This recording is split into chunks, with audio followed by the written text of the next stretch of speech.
for the weekend, working up the courage. Oh, and we pray away, pray away, pray away the pain of not being in alignment with our dreams. Fetch your life, go on, be alive. Ain't nobody living out here. Be someone who's living out here. Fetch your life, go on, be alive. Ain't nobody living out here. Be someone who's living out.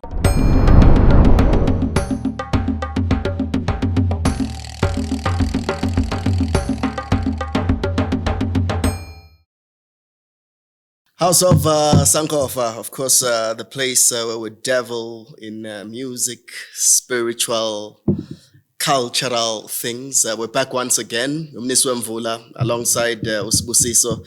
And today we have a young lady who's done, in a short period of time, so much work within music. And of course, from where I started noticing her, she came across, as a beautiful vocalist who plays the guitar as well.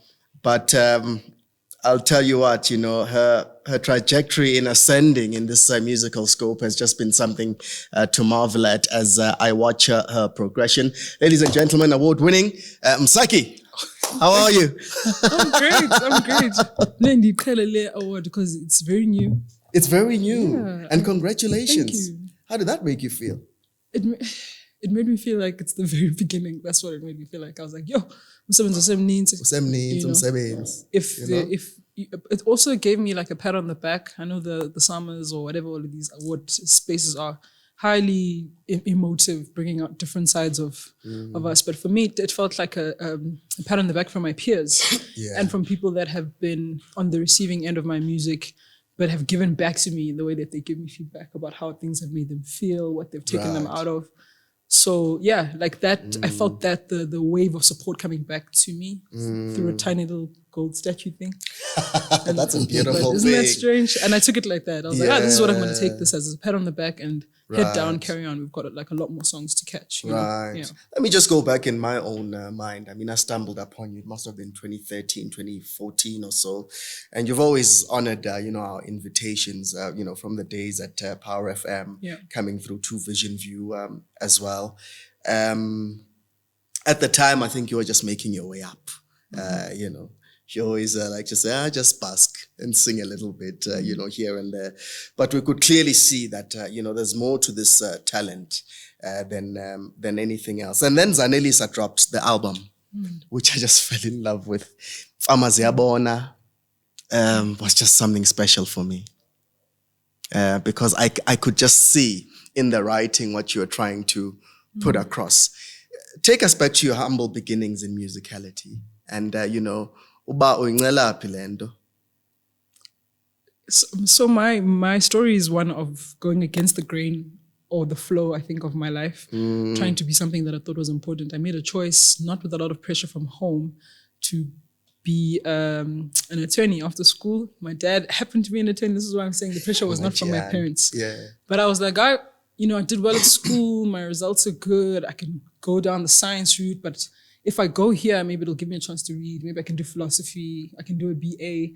I can do something where I can start nourishing my creative spirit, Like, this is maybe my subconscious talking. I'm not having that kind of chat with myself as a grade 12 student. I was like, Rhodes, maybe to go study journalism. I enjoyed English at school. I always had a good relationship with teachers that valued words.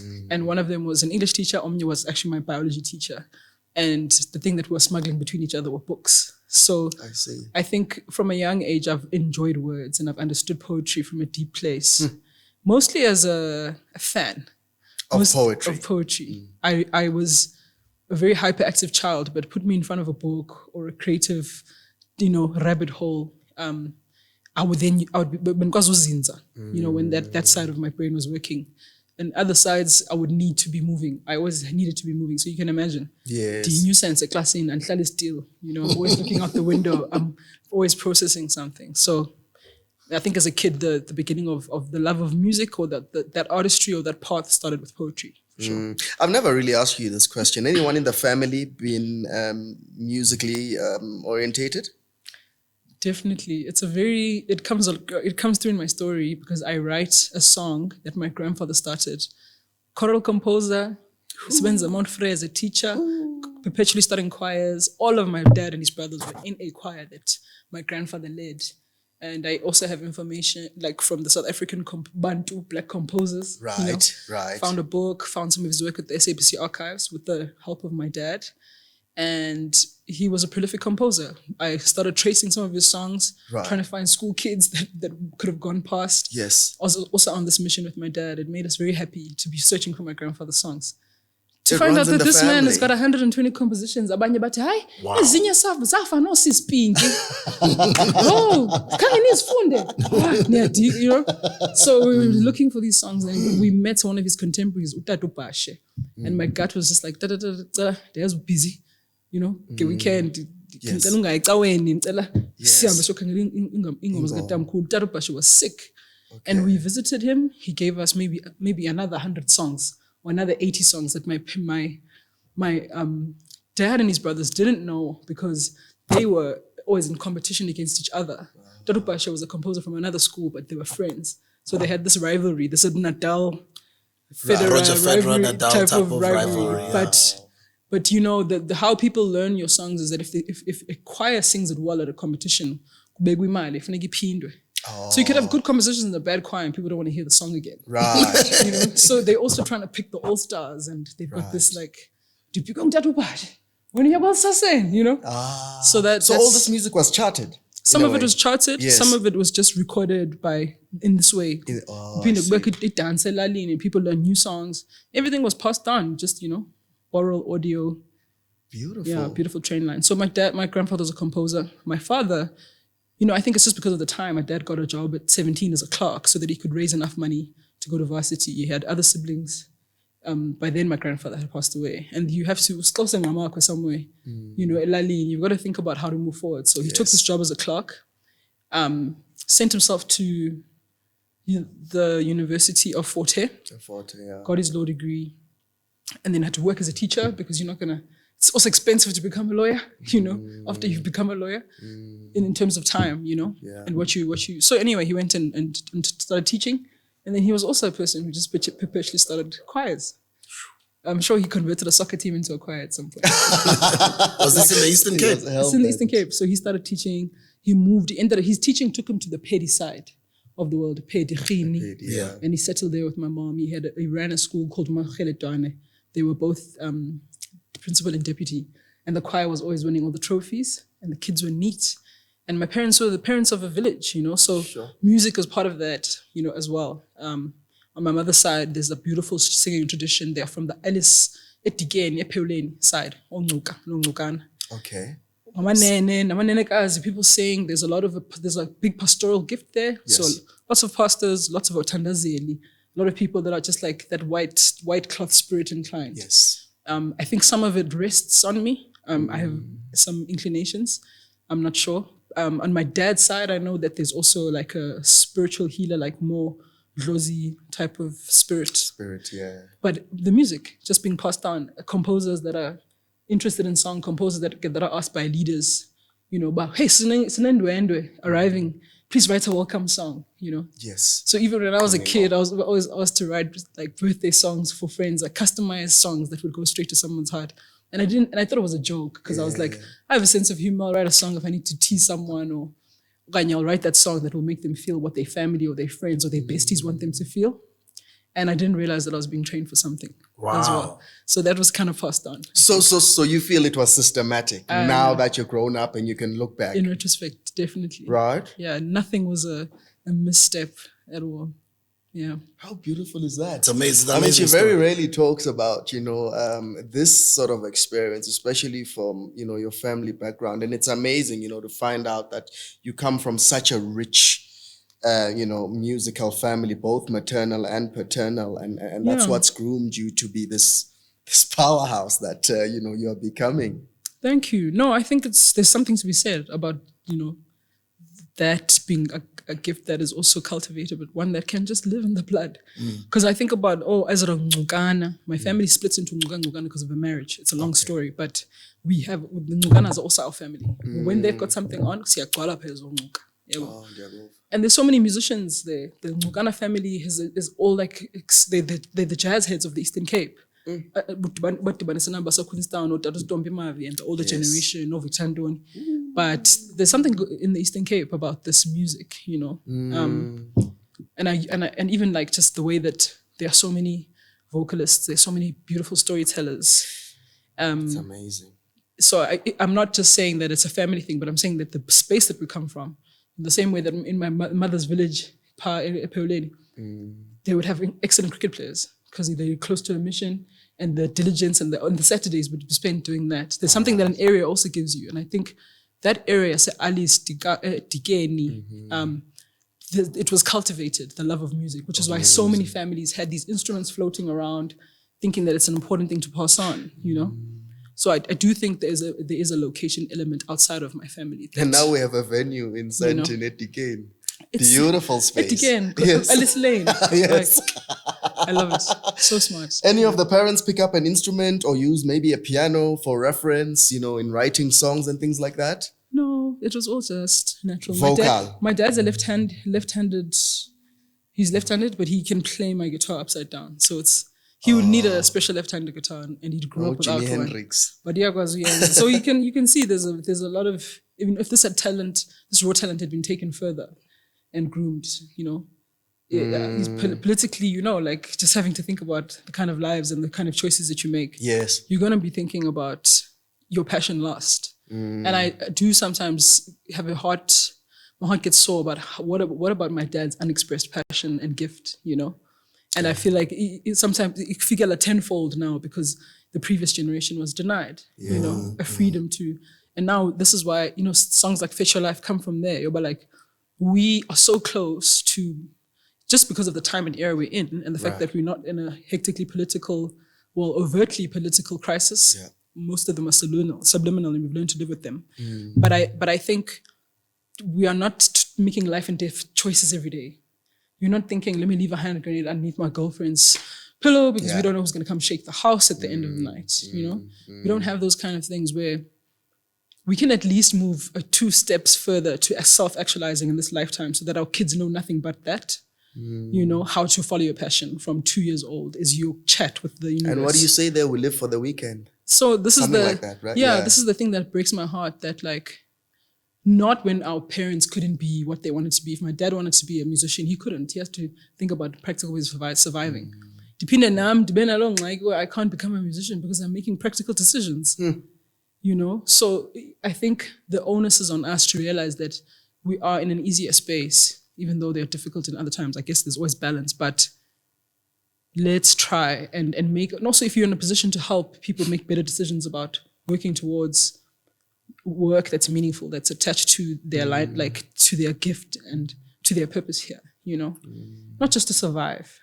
Young people are owed better, don't you think? Yeah, I totally agree. And I love the type of writing that you do. Your pen game does go a bit deep at some point. I mean, where does your consciousness come from? My consciousness, I think it's an awareness that it's shifting a lot, you know, that there are days where I'm just living from a carnal place and my calendar's stressing me and I'm like in my body, you know, and I'm worried about making meetings on time. And there's a time where I can shift to a more 4D consciousness or a 4-dimensional way of understanding that I'm spirit and I'm guided and no conversation's a mistake, to shifting to another sphere of consciousness where it's so obvious how connected we are and all you want to do is like fix the things that don't make you move with unconditional love. That's all you're worried about. There are times where you don't want to eat because you're stuck in a book that's taking you to a dimension where you want to grow to the next level. So I just stay true to those shifts. I trust them. If this week maybe I need to feel more practical, it's maybe because I need to be there more for my kids. Yeah. You know, just to get stuff logistically done. It doesn't mean that I can't float away in my chakrahan balloon and go and connect with myself and bring myself back, you know? It's so, I'm learning the flexibility of it and how nimble the spirit is and how nimble the heart is, you know, if you kind of just tune into where you need to be right now, you know. And I guess your music sort of sometimes takes you there. Yeah. When a thought comes about a song, you grab your pad, which you always have, and you go and jot down, a couple of words, or you take your phone and you record whatever is coming. That's part and parcel of it, isn't it? Definitely. Yeah. Yeah. I just try to follow those nudges because I think the signs are there, almost like, there's a bit of guidance for each hour, for each 30 minutes. As long as you're willing to listen, there's a bit of guidance. Right. Zanelisa, the album. I mean, I told you, it was just something special, I think. And this was your introduction, to a degree to many ears. Definitely, yeah. Tell us about that process. I mean, just a very humble process of understanding that it's a snapshot in time and I need to share this song, whether it's finished, shaky, perfect. It was just like, okay, let's assemble for the photograph. Let me assemble the right musicians. I meet I play in the music. I'm like, my band knows that I've taught them. Can you co-produce with me to just make sure that it lands the best way possible? Sure. And he was just like, yeah, okay. Let's do it. I'm coming with.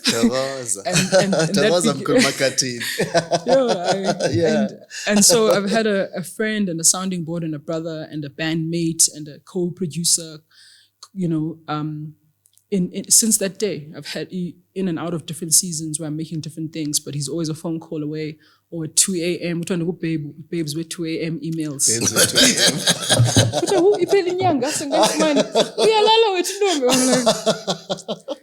Load shedding. Load shedding. So I say he's a recipient of that club, my 2 a.m. musings about life, when I allow myself to float a little bit. So Now, the songs on that particular album, were they songs that you'd written sporadically as you grow, or it was intentional to say, I'm doing this project, I'm penning down music, I'm collaborating, and this process will unfold in such a manner? So I'd had a bit of a trial run. 2013, I released an EP that I recorded in a friend's boat studio. It's an Afrikaans guy called Kobus van Wyk.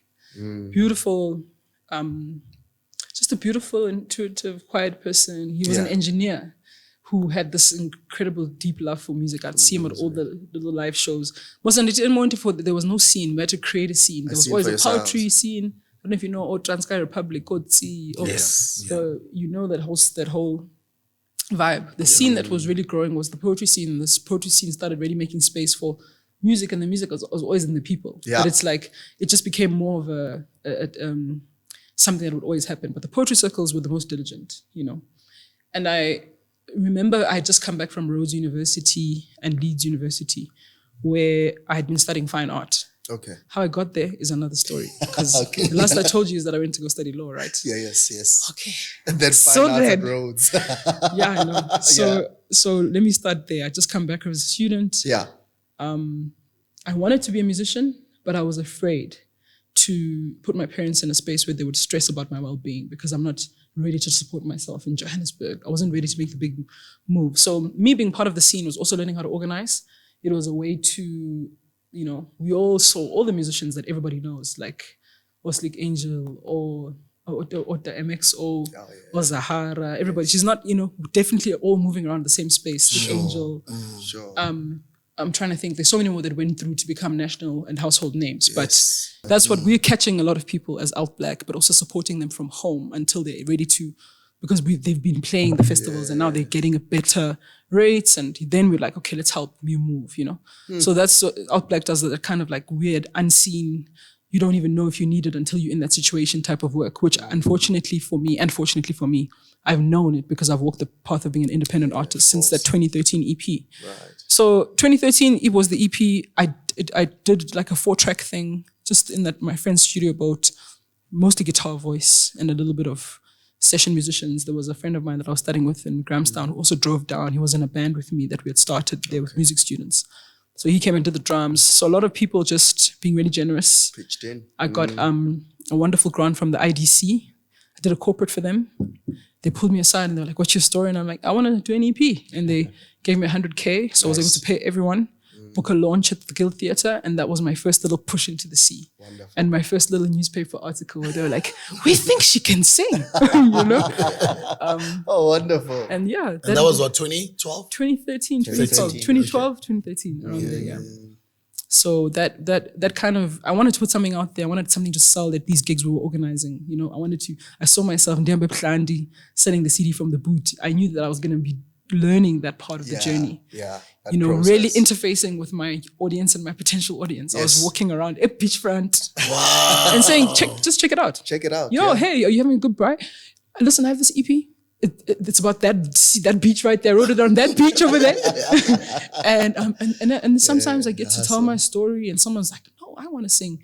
And it's this beautiful real life interface with the people that ended up being my family. They call themselves my day ones because they remember buying those EPs for me. And they're still there with you now. Physically, yeah. You know, and I never put it to honor them. And the fact that, because la mali, I design up in the printer, you know. The print, I got a beautiful quote, and this is the beginning of me also learning supplier language, understanding how to deal with people that are part of the whole value chain. It was a good process. That's invisible, a great learning curve. And I started my own little label called One Shishude Artistry to house all of that in and to, you know, pay people well and to figure out a business model that cared about my community. Is that still active? Yeah. The label? Yeah. Yeah. It is.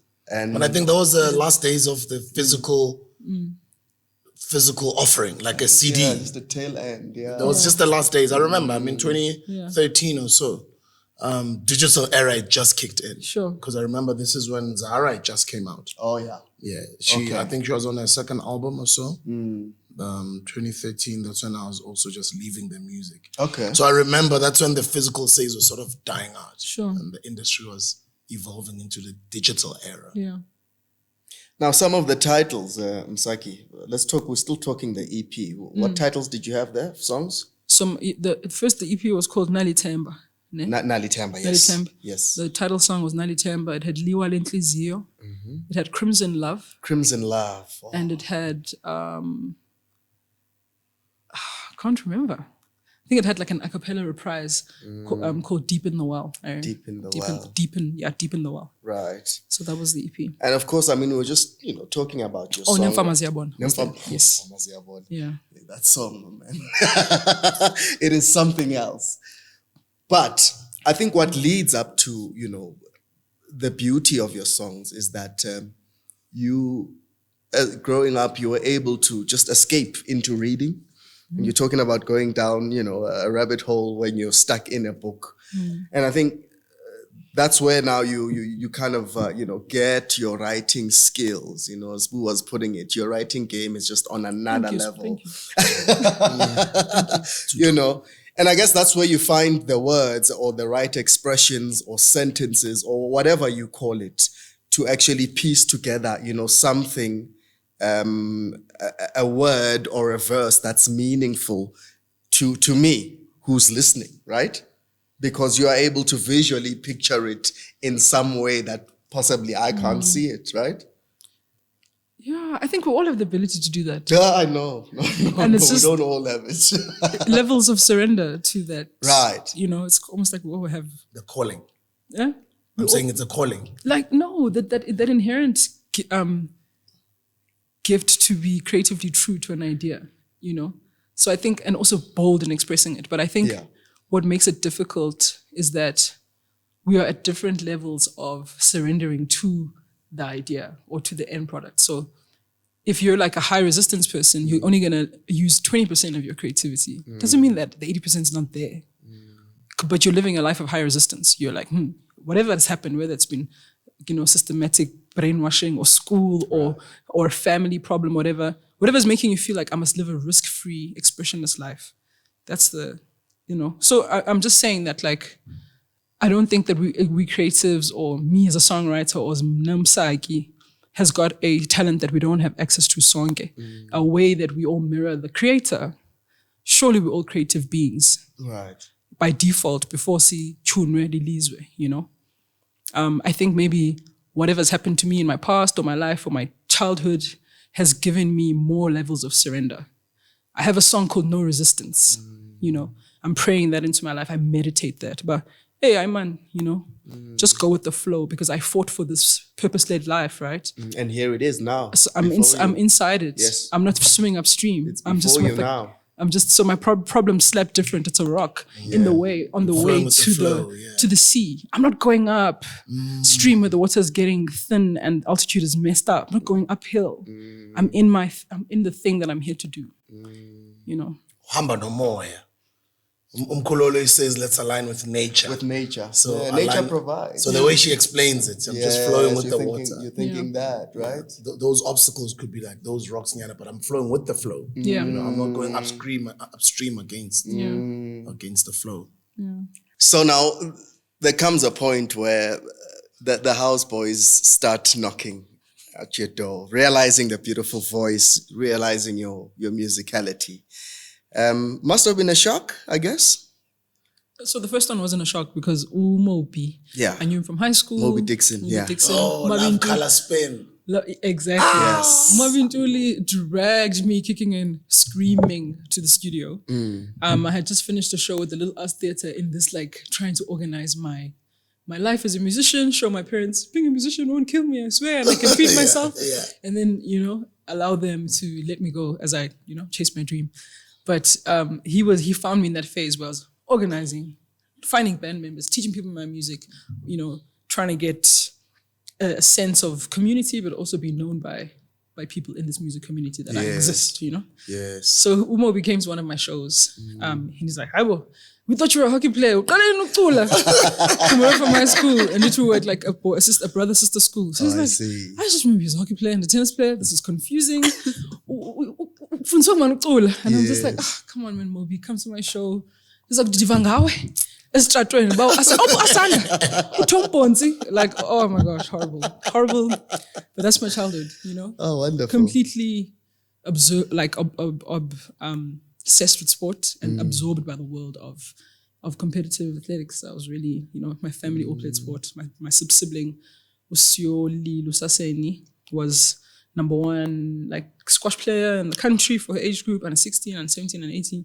My brother played rugby, ended up playing for Sharks, Lions, and now he's a coach at Sharks. Wow. And so if I decided to be a sports person, you could have been, could actually. have been, yeah. Yeah.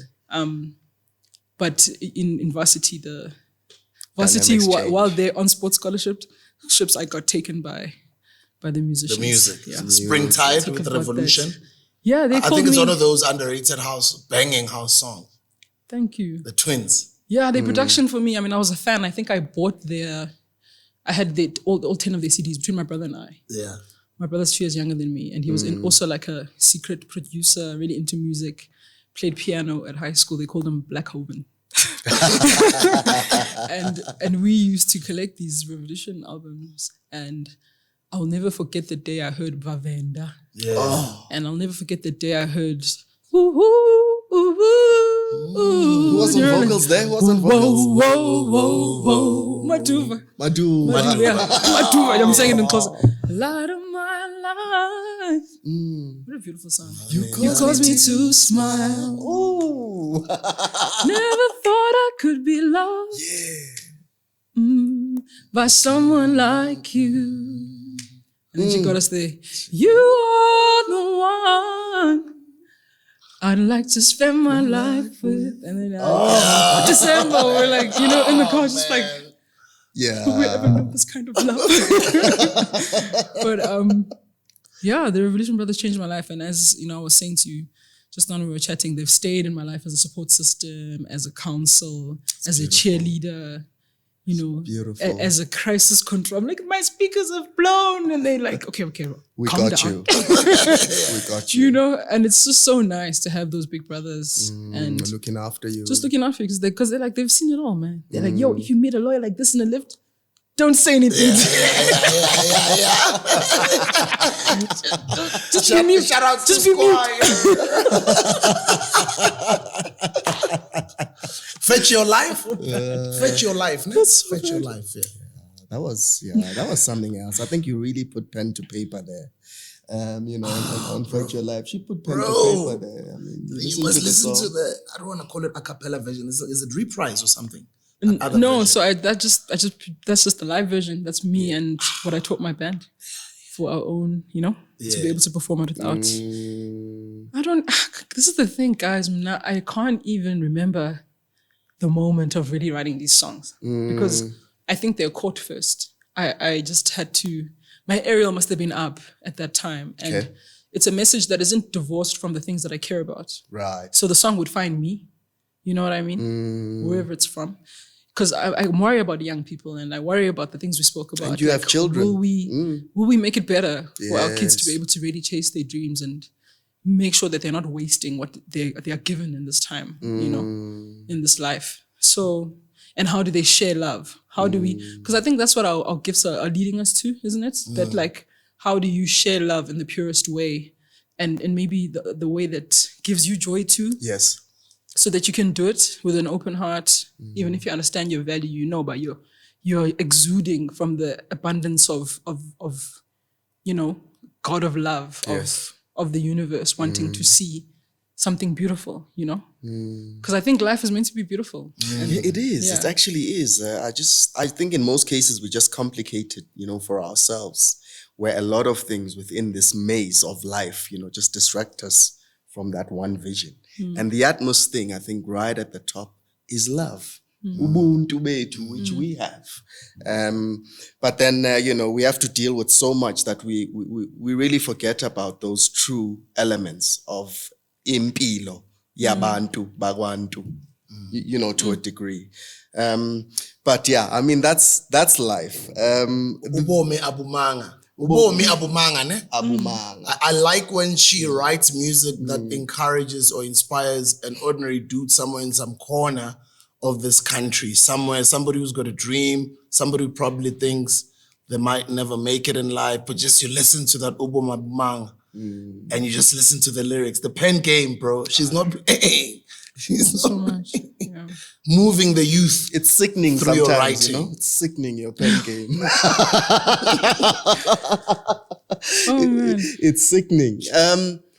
And then we're talking about the Go movement as well. I mean, it came knocking on your way. Were you not afraid that you'd get detached from your essence as a musician and whatever, path you had carved in your head, on how you want to present your movement? Because now you've got this ebb and flow of, other genres coming in, and it's mostly requests. People requesting, be it, your lyrical content or your voice that they love so much. So there must have been some sort of, pull from you or... because people were more concerned about it than I was like, hey man, what happens when I get to a studio and someone plays a beat? I'm listening to the chord shape and I decide if it suits my voice. Right. It's not really like, it doesn't make, it's just a box, it's just a genre. It's a way to classify something. It's an easy way to file creative ideas. But at the same time, it's not going to restrict me from being moved by like, a chord progression that I don't know. I just want to, if I can hear the essence or a shape then you can or something that gives me a sense of the emotion and me and that person have got something to say together, if I keep quiet for long enough, I'm going to catch a song. Yeah. Because the song is always above us, Yeah. So I don't know. I don't think the genre conversation is one that I'm really interested in very deeply. Yes. I get it, but I didn't see my essence diluted. I felt like, what is different about these two chords than when I sit in my room, is it the presentation? Is it, maybe it's just reaching spaces that need whatever it is that we're trying to say together.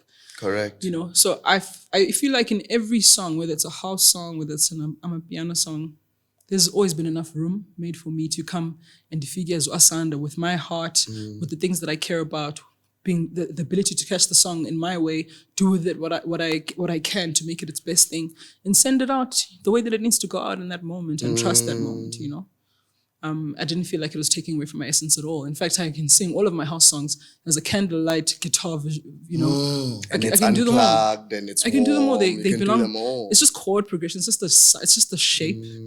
So it's not rocket science, really. It's just a shape underneath an idea, and the idea gives it life. And play, don't mind us. You can play. Don't mind us. I don't know what to play. No, so, play us something from Zanelisa or something. No, I don't know. I want to prove this point that I own every house song or Amapiano song that I've ever been part of wholeheartedly because I took in the shape that either the producer or we came up with together. Right. And I hold it in my heart. And so the song lives with me. It doesn't live in a genre, you know? So this is Fetch Your Life.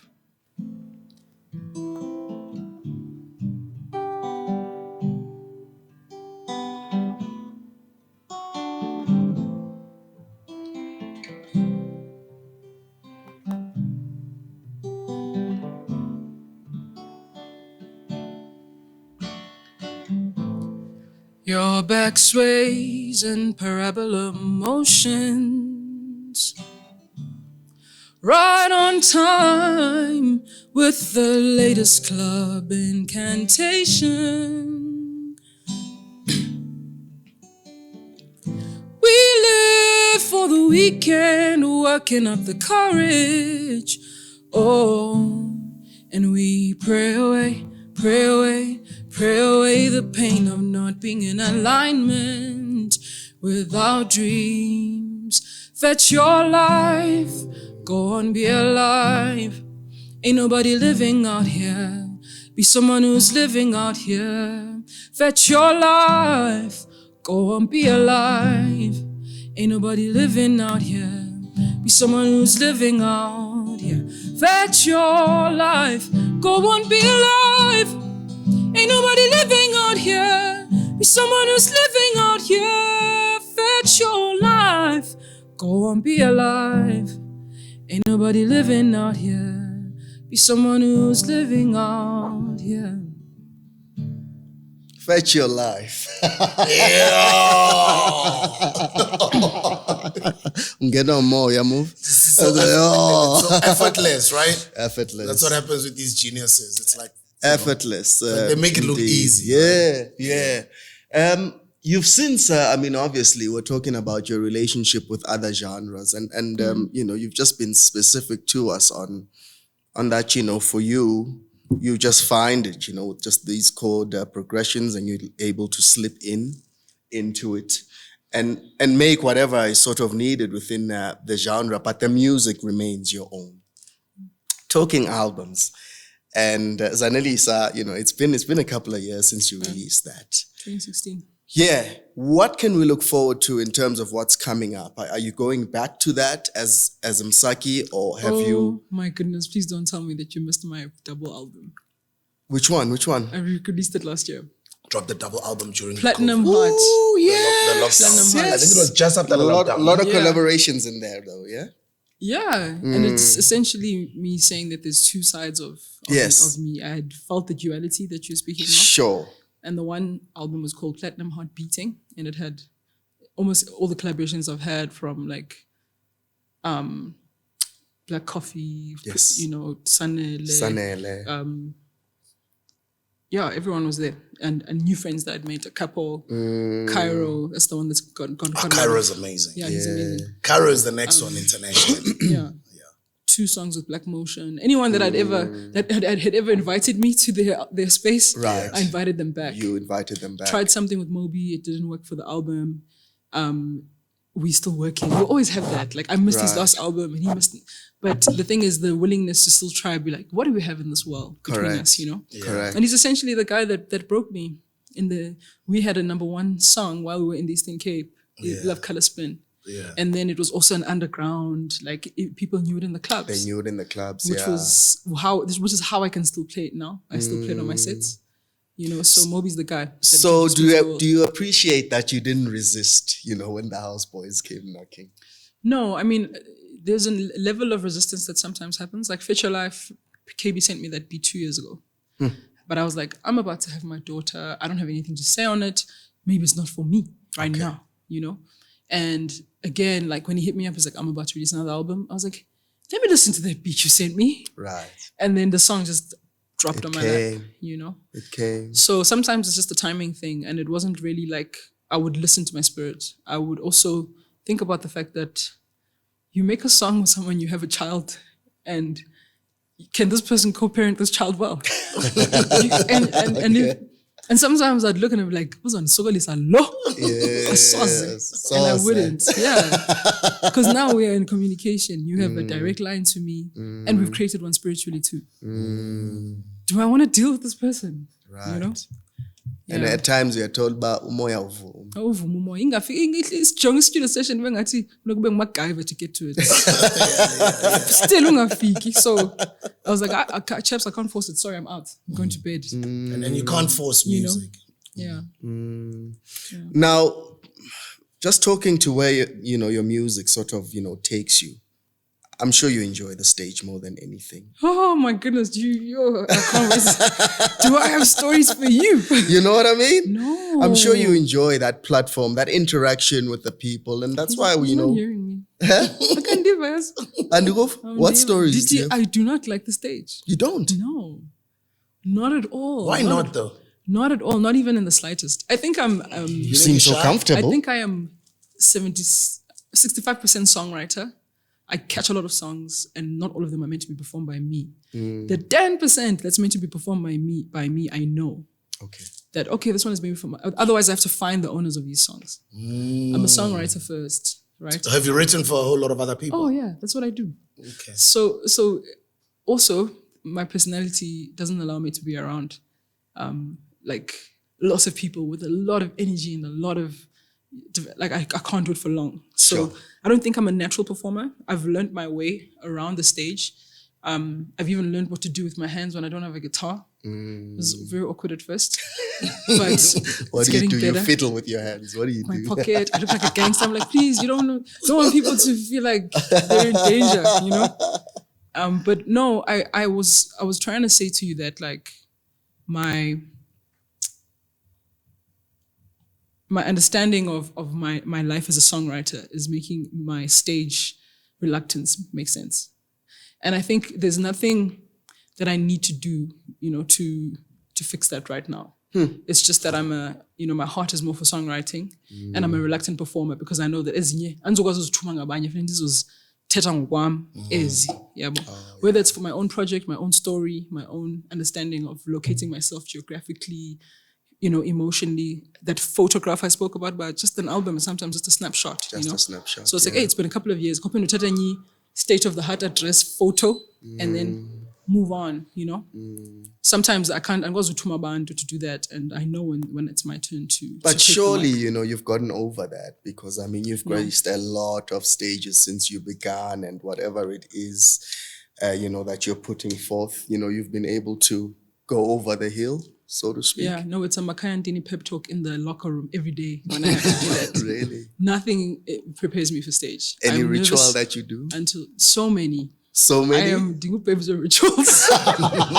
Babes got 2 a.m. Always. Babes with rituals. Babes. Dude. Babes with Babes. everything. Babes with everything. Yeah. I have a stick of Palo Santo because I'm respiratory. When you're nervous, your breathing goes out. So anything that's encouraged me to take deep breaths, right? And I realized that incense doesn't work for me. It actually doesn't do much. But Palo Santo, I can take it in. I try to be as quiet as possible. I try to move away from people. It's difficult sometimes. In these festivals, you're thrust backstage, which you're on and you just, have that moment to go into your own inner world. But sometimes spatially, it doesn't allow, I need time. I need time to warm my voice up. I think it's only fair to start with my tool slightly chiseled, Yeah. So I fight for that time, even if I have to go back to the car, if I have to kick someone out of a locker room, if I have to get my manager to complain, I fight. You fight for that. For that time to warm up. It's important, I think. Yeah.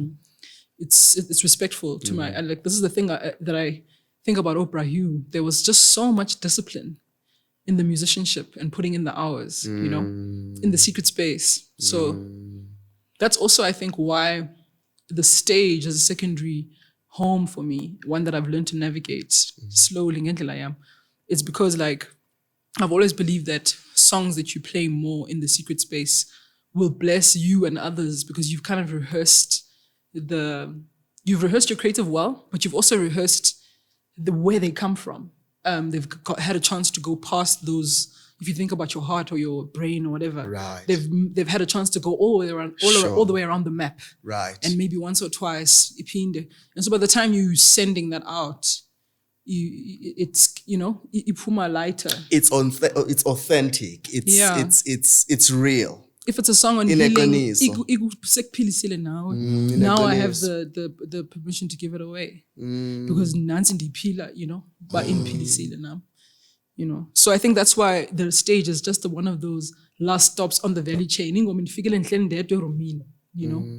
Ulila mhlambe about something. And and but it's been a bad day and the dishes can feel it. And the song comes to comfort you. You don't even have an idea. Mama, you quote a song. You don't understand. Like, I was like, what poetry nonsense? What am I saying? I don't understand sometimes the whole picture of it. And the song unfolds. Year one in my life of having it. Year 2, year 3. So sometimes before ndithi okay ndiyayithumela kuPaul ngoku kan idlale in compilers. TV. That's low. We had a big chart in the Eastern Cape. Yeah. All the radio stations, the email addresses, and the station. It was like the compilers and the station managers. Yes. And you could call and say, you're blind. Blind. Email kabani dinayo. You could just still send music. Yeah. That's what it's all about. It's beautiful though. And then Outblack, which you had already explained, it's sort of a hub to cushion, musicians. But I feel it's an important hub or facility, to exist. How did the thought process of that, come through? And what has, its success been as, I don't know, what do you call it? It's not a label, right? No, it's a collective, it's a community. Yes. It's also ever widening because the membership agreement is not that you have to release a record or that anything that, is yours is now ours. Contract to corner. Okay. If you want to release an album through us and our partners Platoon. Okay. One of the things that we do is mostly just like widening people's audiences. And by that we curate events where the sound quality is good and anybody that saw you at Fête de la Musique, if you've invited them here, you sound better. You've had the means to pay a bigger band. You're expanding, you kind of getting to your dream performance. So those kind of things, those are conversations away. And the reason why I have a heart for them is because I remember the struggles when I was ready to, I need a new band, I need more in my band, but I can't afford to hire a bassist and a percussionist and a violin, like I need to make, those creative choices where your spirit is telling you need to move. If the community around you at least is saying, but you channel all of those things in. Yeah, so those small things that I learned through experience. I'm like, I'm ready to take a show to the National Arts Festival. How expensive is it to take a show to the National Arts Festival? It's so expensive. Do I have 70K lying around? We are Makanda. When I'm organizing, shows in the community, we're getting our 5 rands and 10 rands at Talamanca if our friends even pay, because mostly those are musicians and artists themselves in those sessions. So nobody's really making money off the door. You're just keeping each other alive creatively, and that's invaluable as well. So this is a lifetime movement or community, shall we say? This Outblack, and it will be something I foresee that will surpass even your legacy.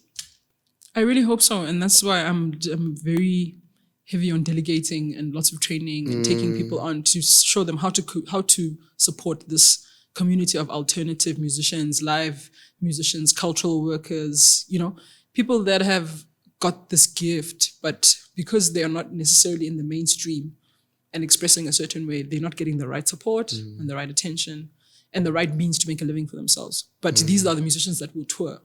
Or Malcolm Gianni will tour. We'll go to, we'll go to North Sea Jazz Festival as like one of the few South African acts that have managed to do that. Zoe Modiga. I heard she was just so splendid at the North Sea Jazz. She just blew everyone away.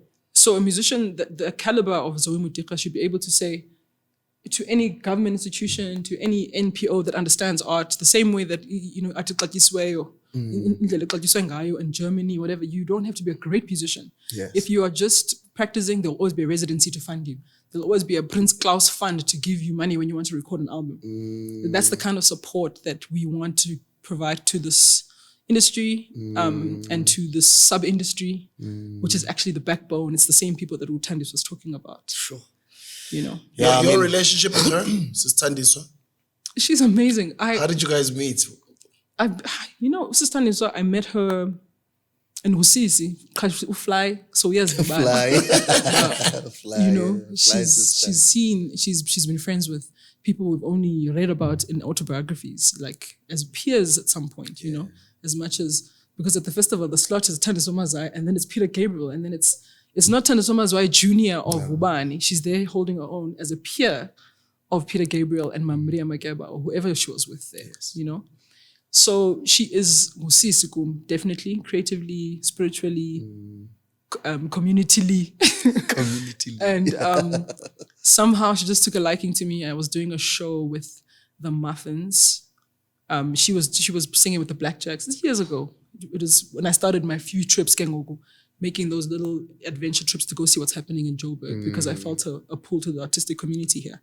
So yeah, I did a show at an old venue called Imonti on Brie. Crazy. Imonti on Brie. A long time ago. Imonti on Brie. Yeah. First trip into Joburg, played a sort of show. I think I had like an electric guitar. I had some weird mohawk thing. And she just took a liking to me. She's like, "You're going to be my friend." And I was like, "Give me back my bag." Because she took my bag from my friends. So I was like, "Give me back my bag. Who are you?" Yeah. And then I was like, "Oh, Thandiswa Mazai." I was like, "Okay, let me not be rude." and I just flown in from East London. I still have like sand I had sand in my jean pockets. Yeah. And I was such like a wild creature. Sure. Just like always at the with sea. pants you'd worn on the beach at some point. At some point, busy man's before the flight. So I knew of her, and then every time sometimes she'd be at Coffee Bay playing with Ondo Mitongo, and I would spend a lot of time there learning some finger picking in Pakanga, spending time just in this tall. I just was like going through my own like spiritual chats, you know. And so I knew that she'd frequent it, and sometimes I'd run into her, we'd talk.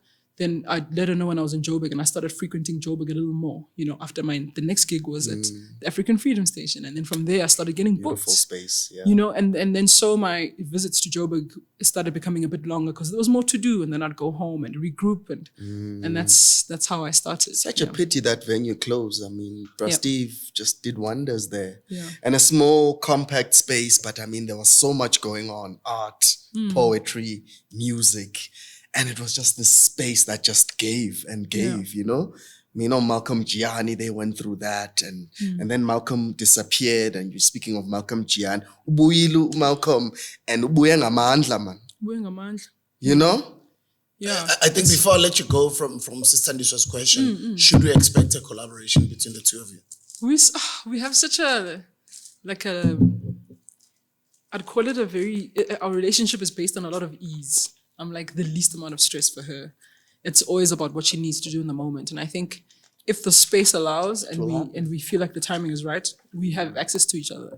But I don't think the initial pressure is to, now that we know that we're friends and we like each other, let's do a song. I think it's just to show up for where a person is at that time in the expression, you know. So we actually, we became friends also because we found one of her really good friends, Uminisutando Bongela, is like a really good friend of mine, older sister kind of person as well. And we just started bumping into each other around people that we liked and we were choosing. So we saw that we kind of belonged to a similar soul family, you know, to some extent with some deviations. Because we're like, I don't want to talk to those people. They talk too much. And I'm nervous, you know. And so, I don't know, like it became clear that, okay, we do share, there is a meeting spot in terms of our social community. And then when I really got to know her, we were in New York for about a week or two with Somi, and I got to spend a lot of time with her even before, and then I saw her again. I just kept visiting her in New York when she was doing her spells. I was there at that time. She was recording with Michelle, just there for emotional support. Even though the studio was there, I knew that what I needed to be there was the person who's like, "Yo, do you guys need cheese sandwiches?" She's nervous. Let me help her finish writing. And that was part. Enough for you at that stage. What, you know, I was doing my own thing, and I just tried to sync with her so that I could be there when she needed someone. Because you're also alone with a band, and it's work, and there might not be a place where you can go and collapse, you know, and you're not in a country that you can call home as much as, you know. It's true. So It's true. I think that's when we became friends. So They always say don't take advantage of people's kindness, but I'm going to ask you for another song. I would gladly oblige. That is the request. She's not Farmers she's not gonna say no. Okay. Farmers born. Just for our audience, you know. Definitely. Please.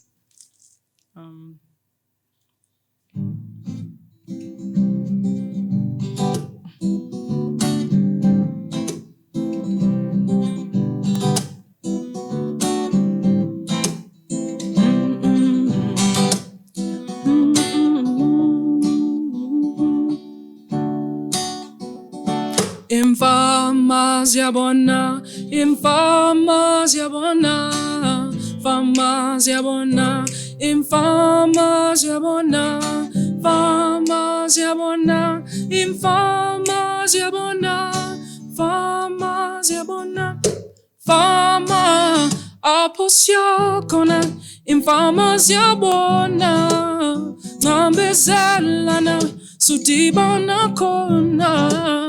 Dakubonulila ngasemnqamlezweni between intando yakho nothando lwakhe sulinyembezi uqubuthi ixesha apho siyakhona akhothwa manxeba dakubona uphila phakathi emfazweni between intando yakho nothando lwakhe.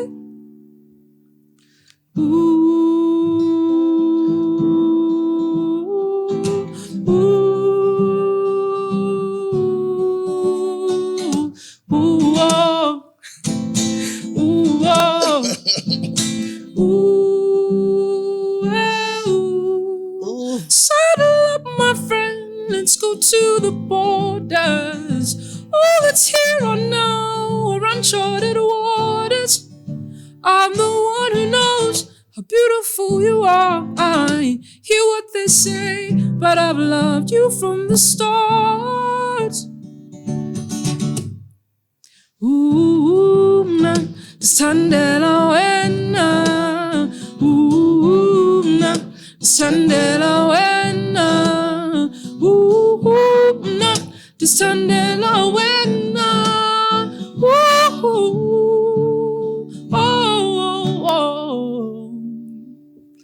Yeah. It's a beautiful song, right? Hey? It just, you know. Goosebumps, bro. It just It's like, touches me. and then look at her, she's just chilled. Yeah. look at her. I mean, it's her. Thank you. Okay, Like, but Paul, you know, it's just a song. No, never. I caught that song after I learned that my grandfather was a composer. In fact, I think I found out the depth of his gift the day after. Because I was like, at that time I didn't even understand angel numbers. I was like, I remember because I had one of those little Samsung. No, it was a another word. Ericsson. I had an Ericsson. Yeah. But it had a voice recorder. Oh, I see. So I grabbed it. 333, I remember the voice note hit. And I recorded just Infamas Yamana, just that stack. Famas Yamana, Infamas Yamana, Fama. There's 4-part harmony. And I'm like, I don't write like this sometimes. I don't just get the whole stack. Wow. You know, I will build harmonies when recording, but I don't usually hear music like this. So I was like, this is interesting. But I colors and I record on layers and I put on a lot. So the kitchen. Like I bo. And then the coffee can go manje, it gets a stimuli. You know? Yeah. And he was like, you know, your grandfather was a stimuli composer. And then he went into this whole like more specific about what he actually did. Yes. He wrote the song and that song and the song. So I take it as a gift from him because I don't think I would have, you know, I wouldn't have come up with that. But it's like I caught something that I think is a gift, and I've always felt close to my grandfather, even though I never met him. But I've met his music, I've met his sense of humor, I've met his melodic sensibility, I've met his playfulness. He had a song called No Meva that I also went and worked out for this Platinumb Heart album. Sure. And it's just like this. It sounds like Flight of the Bumblebee. It's close. Yeah. You know,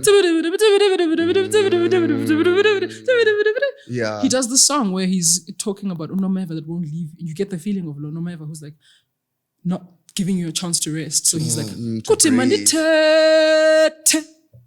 Wow. Kudala ndithule.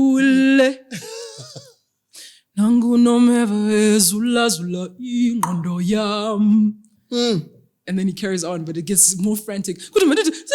And it gets so like, you hear this person is being chased by a damn wasp right now. Wow. You know? And what's something that's always happened, if I go to a place for long enough, if let's say I go to a writing camp for a week, outside of my room, there'll be 2 wasps or 2 bumblebees or it's just like 2 bees or 2 of it. I'll always see that.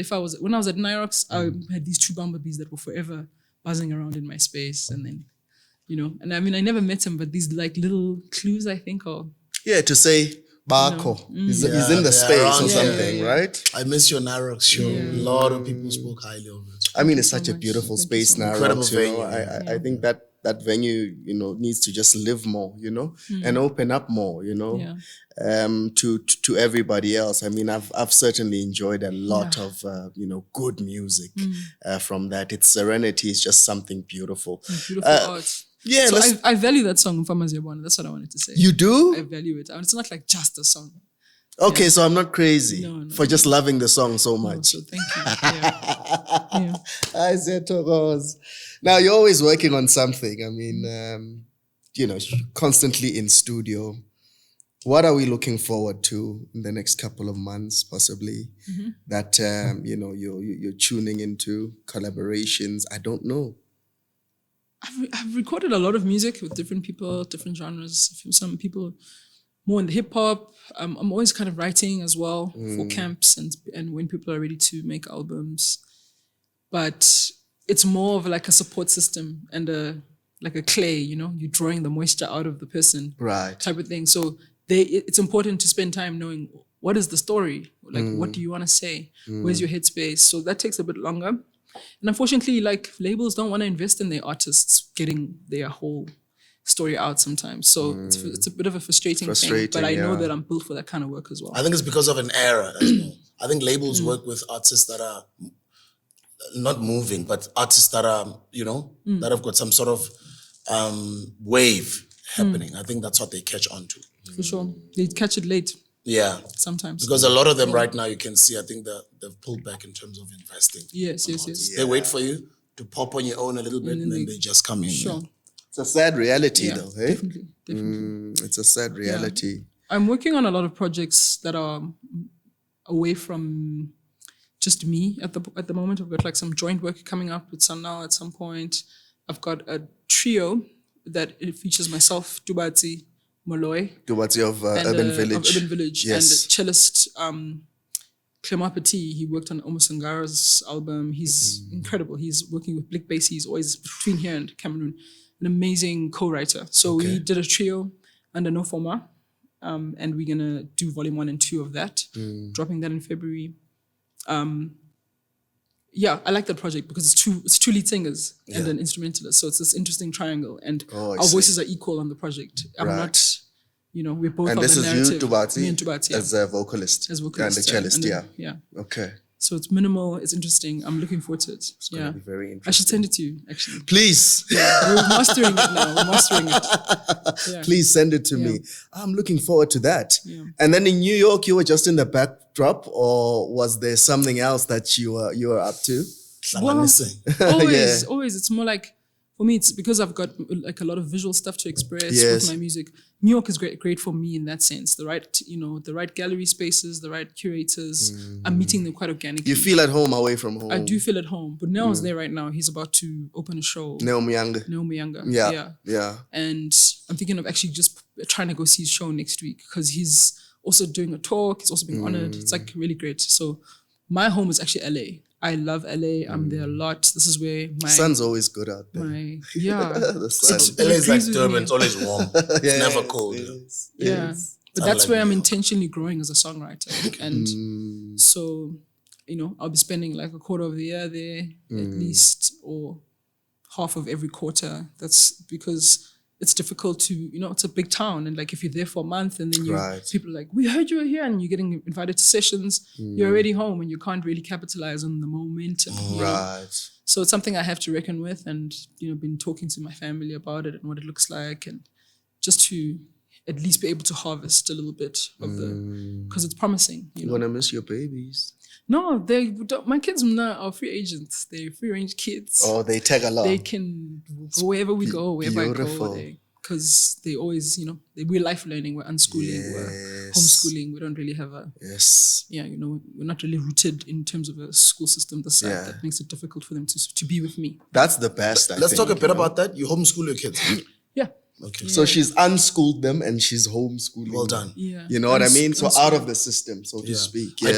I posted something on my Facebook a few days ago. Nkulu talked about it in Zanelisa. Oh, did he? We, really, at times, that whole system can just, distract, children in the way you want them to sort of move forward. To progress. So I'm actually happy, you've taken that route and decision, Yeah, we just started that way because I think even just the way they came to the world, it was already saying, hey man, I'm going to have a home birth. I'm going to trust. I was lucky I stumbled upon the right information. I found a good midwife. I was given confidence about my birthing abilities. I wasn't talked out of it. And you know what I mean? I think my social circle really saved me because home births were just a normal discussion. Oh, who's got a good doula? Who knows about a great midwife? This is in the Eastern Cape, it just happened. Yeah. And so gave birth to 3 beautiful children, all at home. Best days of my life. And congratulations. Thank you. And I feel like that trust in the conversation between the mother and the child, and not taking that step with a lot of fear that women get. My sister was told by her doctor the first time she came to a consultation without her husband. She's like, are you sure you want to give birth? Like, just quickly schedule a young season and it's so much work. Like, talking a person who's been really deciding that they want to give, they want to give birth naturally. We're getting talked out of it all the time because the guy wants to catch a game of golf at 5. Doesn't want a birth that goes on forever. So the options that women get as opposed to some of the options that I got as like the base knowledge changed what I think is the path of even on the way that we parent, because that trust and that conversation means that we're like, hey man, these kids, leave interesting things around them, make sure that learning is a concept that is just built into the home. There's no building they need to go to learn. Learning is happening all the time. All the time. It's around us. And we also are just like some of the collaborators that are on offer here, these facilitators, these teachers, they're coming with things like, also I'm like, my child is, some white woman is not going to open my child's brain and put knowledge in my child's brain and then close it, as if we aren't communicating with the environment, as if our interests are not being formed in us when we're young. And I just think the flexibility to also serve each child's personality well is important. And it's up to us parents, to sort of guide them through on how we feel we want them, guided really. But the kids are telling us who they are all the time. My 4-year-old doesn't like waking up before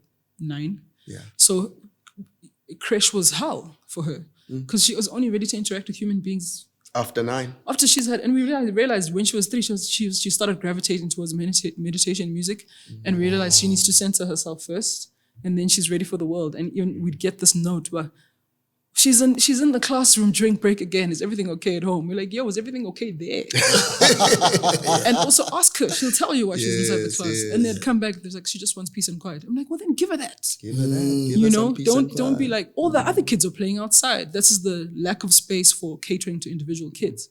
My 7-year-old now we don't give her schoolwork before 11.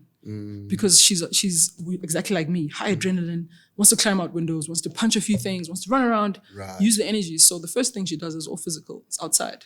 Yeah. And then she's a model student. Once she simmered down, you give her the work. But you can imagine already labeled ADHD, can't sit still, nuisance, distracting, blah, blah, blah. And it's just human nature. Let her run around for a bit first, see how that works for you. But school won't have that as a mechanism to be like, we can't let one child run around there. Miss Haddock, what's going on in your class? Please, can you just keep your children together? So you have to build that for yourself. Yeah, you have to. You have to build it for yourself. I said the same thing. I'm like, guys, hey, instead of complaining, let's, that they're not giving good education to our kids. Let's do it ourselves. Or maybe just explore both. Yeah. The flexibility is there, but I think we also need to be co-creating to the system that might not serve us all. Equally, But it's beautiful because a lot of people are waking up now. I think also even the COVID-19 lockdowns forced a lot of people to want to go seek knowledge. So it's a beautiful time that we're in, you know. I love the fact that some parents realized during lockdown that, man, I shouldn't have been sending my kid to this. Do you know what I classroom mean? full of, I can do you this know, myself. but because they got to live it, they had a chance to choose it, you know. So that was pretty cool. And it made sense, you know.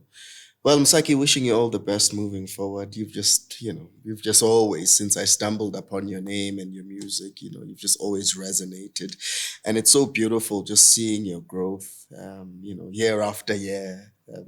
You said you're not getting used to the award yet, but it's there now. So live with it, because there's going to be more that come along, you know? Yeah? Grammy's on the way also, by the way. Hey. Prophesying it. Yeah. Injalo. At least, you know, a certificate, at least just for now. That's the other thing. We have Black Coffee, so many inspiring space, like people that are just doing beautiful things. Beautiful work. I was with Truso today, and it's just, I usually go hiking in LA, and I'm like, Yeah. look at you, you're a global superstar. superstar. You know? It's beautiful. And seeing that up close, it changes your own perception does, of doesn't it? how far you can go. So I do want to confess that my dreams are slightly different now, also because of the people around me. I'm meeting more Grammy winners. I'm like, maybe I can hope for one of You these. belong in that space. Maybe That's I where can you hope. And are. it's bizarre to say that out loud. Yeah. But I'm like, maybe I should, so that my kid doesn't have to second guess, you know, the floor for her must be my ceiling. And then Khonso Makgene said the other day, he was like, yeah, but the ceiling, he said, but the floor is the sky. The floor is the sky. I don't even know what made it so funny that day. But I was like, No, but the floor is the sky. yeah, the floor is the sky. So above as below. You know? So above as below. Oh, you gotta love Khonse. But no, wishing you all the best. Thank you. Please let us know when Neo is in the country. We need to have a chit chat with that genius. It's been a while. This is a genius, you know, that we need to chit chat with, and you know, he has to give us, you know, I think just the scope on what he's doing now, because he's always searching, you know, within music, within different elements. And I know he did a show some time ago at Soda Studios, and Organized that show. yeah. But he's like in theater. He's everywhere. He's, Yes. you know, he's still scoring scoring as well, film scoring. We're co-scoring a movie. We've got a meeting when I come out of this. Right. Yeah. Nice. Yeah. Let us know when he's in town. We'd love to chit chat with him, you know. Congratulations, Siswam. Thank you so Siyabonga much. ngomsebenzi omuhle. Thank you. It's been a marvel to watch your growth over the years. May you just continue growing. Probably one day, one will be blessed to jump into studio with you. Yay. I'd appreciate that moment. You know, it's been an incredible couple of years to be your fan.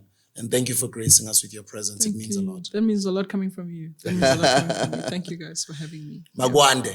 Magwande, kukhanya. Ladies and gentlemen, House of Sankofa, Msaki, Siyabulela, Thokozani.